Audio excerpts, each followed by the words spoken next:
I remember the first time I saw Mark. It was at a friend's birthday party. He was the center of attention, telling stories that made everyone laugh. I was mesmerized by his confidence. That's how it all started. Now, 3 years later, I'm sitting here in our small living room, 7 months pregnant, wondering where that charming man disappeared to. Daisy, did you see my blue shirt? Mark's voice breaks my train of thought. It's in the closet, where it always is, I reply, trying to get comfortable on the couch. He walks into the room, fumbling with his tie. I can't find it. Are you sure you didn't put it somewhere else? I sigh, slowly standing up. I'll get it for you. As I hand him the shirt, he gives me a quick, distracted smile. Thanks, Daisy. I don't know what I'd do without you. There's a hint of the old Mark in that smile, but it fades quickly. He's always been a bit forgetful, a bit dependent, but since we got married, it's like he's a different person. He expects me to remember everything, to take care of everything, just like his mom did for him. His mother, Mrs. Thompson, calls almost every day. She's nice enough, but her constant checking in can be a bit much. Daisy, dear, did you make sure Mark ate breakfast? You know how he gets when he's hungry, she would say. I used to find it endearing in a way, but now it's just another reminder of how much Mark relies on others. Mark is getting ready to leave for work, and I'm dreading another long day alone in the house. The baby kicks, and I place my hand on my belly, trying to find some comfort. Mark, do you think you could come home early today? I'm feeling a bit off, I say, hoping for some company. He glances at his watch, already halfway out the door. Sorry, Daisy. Big day at the office. You know how it is. Just rest up, okay? And with that, he's gone. I sit back down, feeling the weight of loneliness. I wonder if this is how it's going to be from now on. Me, at home, waiting for Mark to find his way back to the man he used to be. I look around the room, at the life we've built, and can't help but feel like it's all just a charming illusion. The sun wasn't even fully up yet, and I could already hear the familiar ring of the phone. I knew who it was without even looking. Morning, Daisy dear. Just checking in. Did Mark have his breakfast? And what about lunch? You know he doesn't like sandwiches. Mrs. Thompson's voice chirped through the receiver. I rubbed my temples, feeling the start of a headache. Good morning, Mrs. Thompson. Yes, he had breakfast, and I've packed him pasta for lunch. He won't go hungry. Oh, pasta again? You know, I always made sure he had a hot meal for lunch. Maybe you should try doing that. He loves my chicken casserole, she replied, her tone slightly critical. I gritted my teeth, trying to keep my voice steady. I'll keep that in mind. After the call, I made my way to the kitchen, feeling the baby kick. I leaned against the counter, thinking about how Mrs. Thompson always had a way of making me feel inadequate. I wasn't just competing with Mark's memories of her cooking, but with her constant presence in our life. The doorbell rang, pulling me out of my thoughts. I opened the door to find Mrs. Thompson herself, standing there with a bag of groceries. Daisy, I brought you some things. I noticed you're running low on a few essentials, she said, pushing past me into the kitchen. I followed her, trying to mask my frustration. Thank you, but you really didn't need to. I don't mind, dear, and I noticed the house could use a bit of tidying up. You should be more careful, especially with the baby coming, she said, looking around with a critical eye. I felt a surge of anger. I'm doing my best, Mrs. Thompson. It's not easy being pregnant and managing the house all by myself. She clucked her tongue, unpacking the groceries. Well, when Mark was a child, I did everything without any help.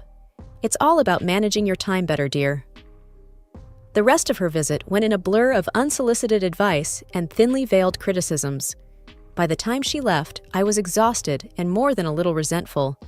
Sitting alone in the now silent kitchen, I couldn't help but feel overshadowed by this woman who still held such a firm grip on her son. It was like I was living in a shadow, always trying to live up to an impossible standard. I knew something had to change, but right now, I felt too tired to even think about how to start.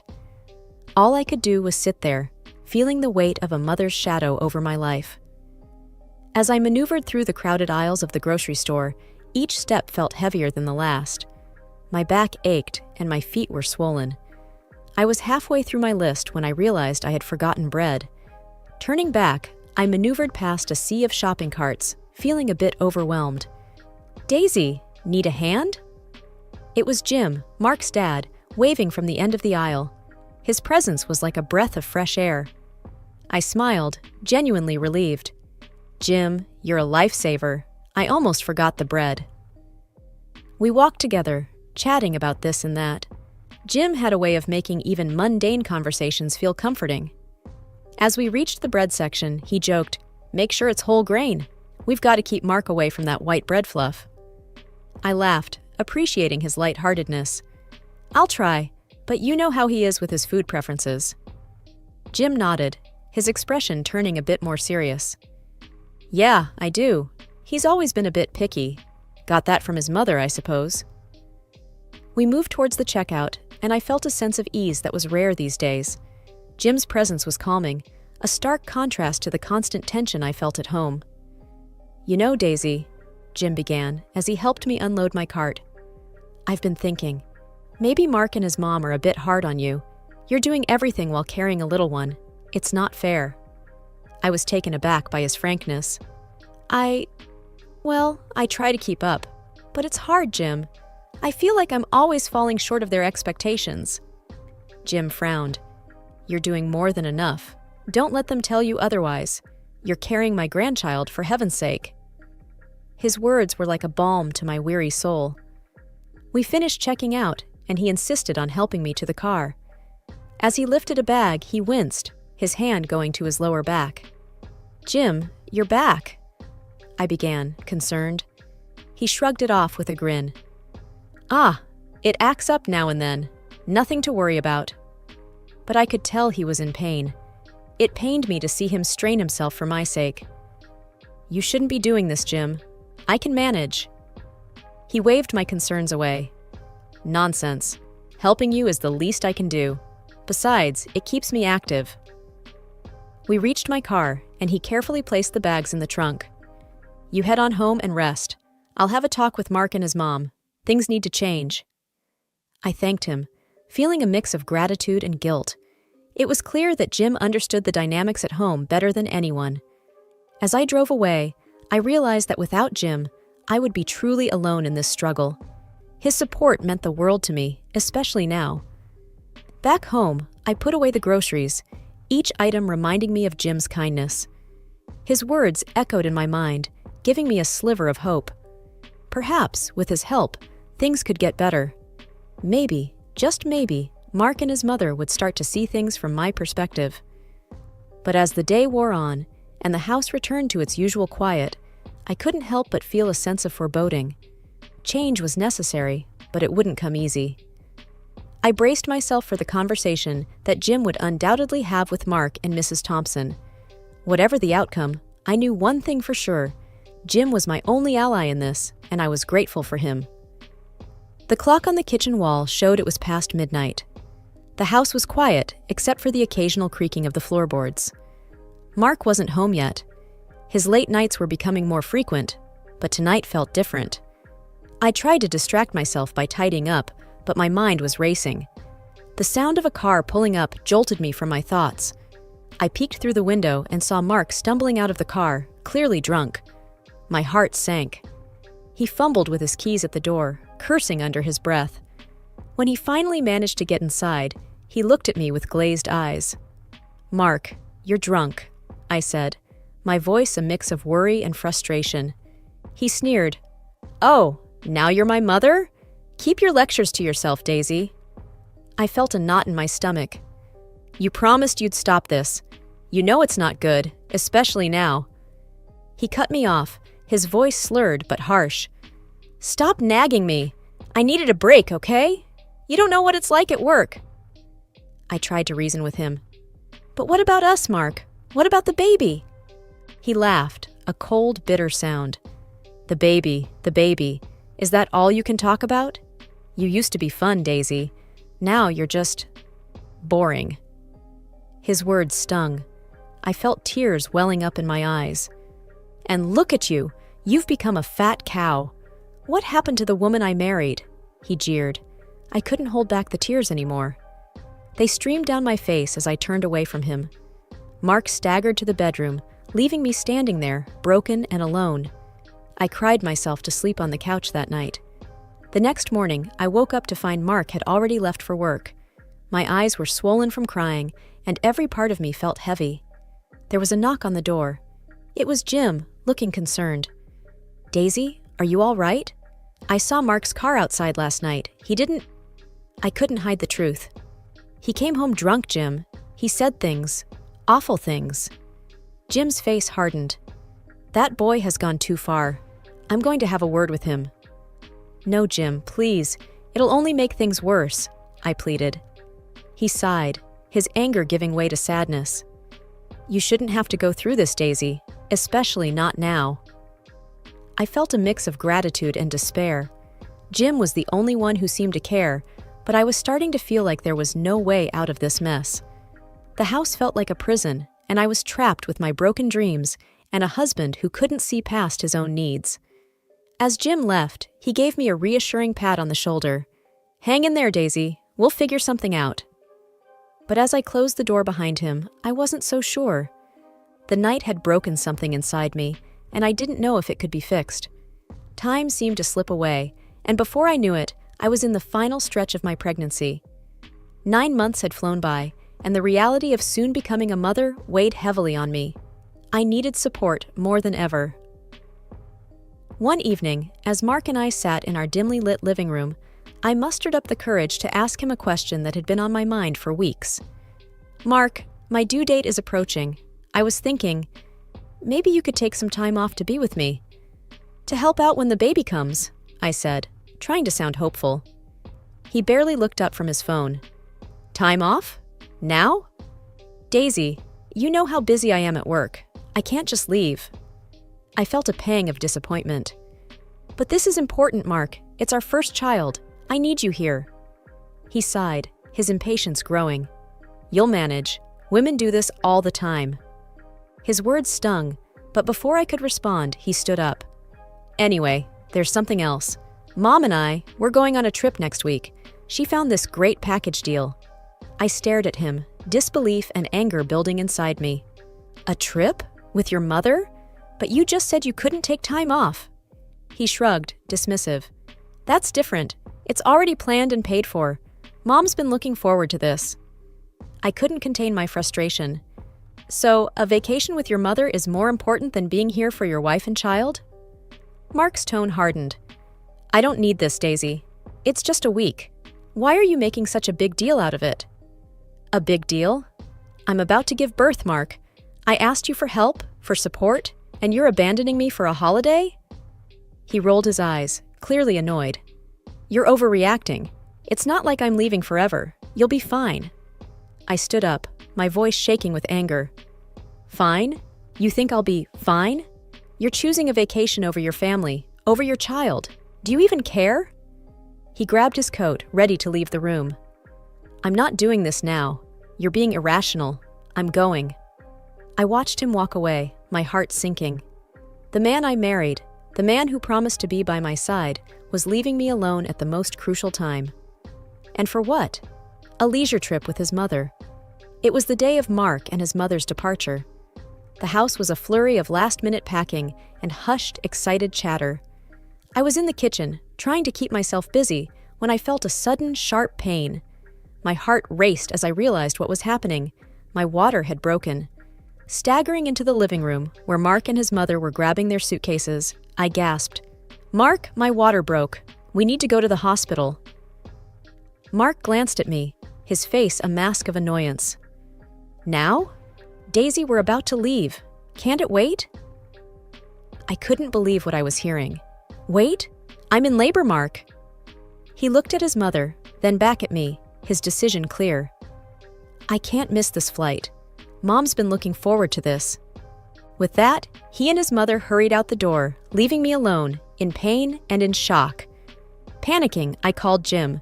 "Jim, it's Daisy. The baby's coming, and Mark, he left." Jim's voice was a mix of anger and worry. "Left? That boy? I'm coming right now, Daisy. Hang in there." Minutes later, Jim arrived, his face flushed from rushing. He helped me into the car, despite his sciatica. "We'll get you to the hospital, Daisy. Just breathe." As we drove, my phone rang.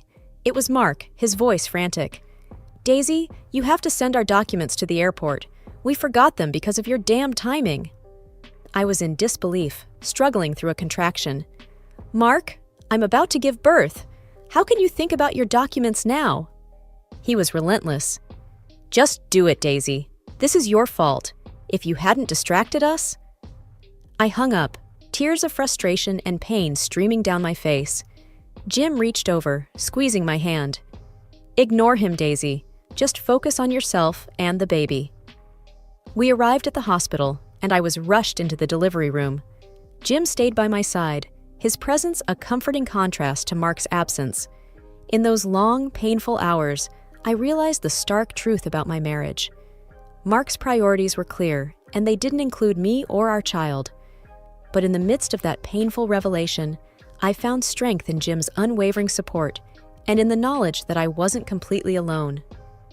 As I held my newborn son for the first time, a wave of love and determination washed over me. I knew then that my life was about to change dramatically, but looking into my son's eyes, I felt ready to face whatever came our way. The first few days with my newborn son were a blur of sleepless nights and overwhelming emotions. I was still reeling from the shock of Mark's absence during the birth. Jim had been my rock, helping me through the initial days at the hospital and then at home. It was during one of those sleep-deprived mornings when Mark finally showed up, his mother in tow. The moment I saw them, my heart sank. "Mark, you're back," I said, my voice barely above a whisper. "Yeah, well, the trip was a bust, thanks to you," he replied, his tone cold and accusatory. I held my son closer, trying to keep my composure. "Mark, this is your son. Don't you want to hold him?" He glanced at the baby, then away, his disinterest clear. "Sure, later. We need to talk about the mess you caused." His mother chimed in, her voice sharp. "You've been nothing but trouble, Daisy. You couldn't even manage to send simple documents." I felt a surge of anger. "I was giving birth, for heaven's sake. How could you both be so heartless?" Mark scoffed. "Heartless? You're the one who ruined our trip. You could have waited or called someone else." Jim, who had been silent until then, finally spoke up. "Mark, that's enough. You're talking nonsense. Daisy needed you, and you abandoned her." Mark turned to his father, defiant. "Oh, so now you're taking her side? She's turned you against me." Jim's expression was one of disappointment and anger. "It's not about sides, Mark. It's about doing the right thing. You failed Daisy and your son." The room was thick with tension, and I felt my son stir in my arms. "I can't believe this is happening," I said, my voice breaking. Mark's mother stepped forward, pointing a finger at me. "You've always been a problem, Daisy. I knew from the start you weren't right for our family." I looked at her, then at Mark, feeling a mix of sadness and resolve. "I may not have been what you wanted, but I tried. I tried for Mark, for our family. But it's clear now I was fighting a losing battle." Mark looked away, his expression unreadable. Jim put his hand on my shoulder, giving me a reassuring squeeze. "Daisy, you don't deserve this. You and your son deserve so much better." As I looked down at my baby, his innocent eyes staring back at me, I knew Jim was right. I couldn't raise my son in a home where his father resented his existence and where his grandmother saw me as an enemy. "I need to think about the future," I said, more to myself than to anyone else in the room. Mark and his mother left shortly after, their departure leaving a cold silence in their wake. Jim stayed, helping me with the baby, his presence a reminder that not all hope was lost. In the weeks that followed, the house felt different, heavier, like the air was thick with unsaid things. I spent my days caring for my son, each smile and giggle from him a balm to my weary heart. But the shadow of the unresolved with Mark loomed over us. One afternoon, Jim came over, a serious look on his face. We sat in the living room, my son asleep in his crib.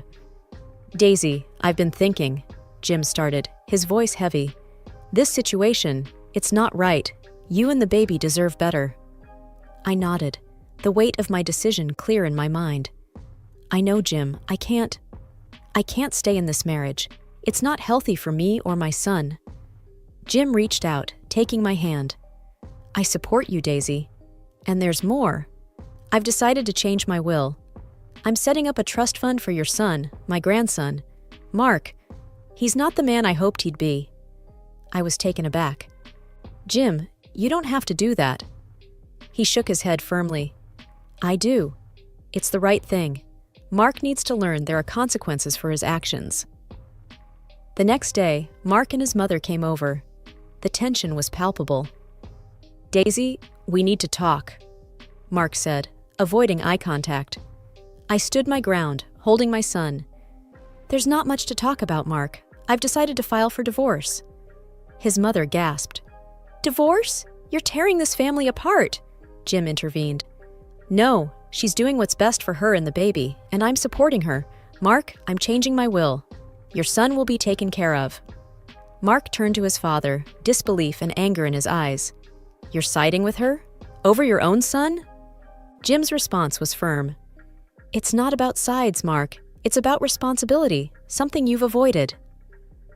The room erupted into arguments, with Mark and his mother on one side and me, holding my son, on the other. Jim stood with me, his presence a steady force. In the end, Mark and his mother left, their parting words bitter and resentful. Jim stayed, helping me plan the next steps. As I filed the divorce papers, I felt a sense of liberation mixed with sadness. It wasn't the life I had envisioned, but it was a life where my son and I could be free of the toxicity that had engulfed us.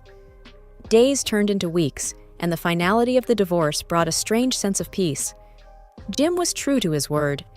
The trust fund he set up for my son ensured our future was secure. And so I began to build a new life, one filled with hope and the laughter of my son.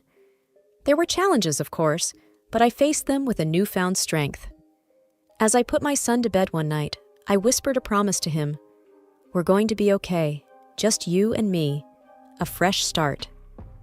And in the quiet of his room, with the soft sound of his breathing, I believed it.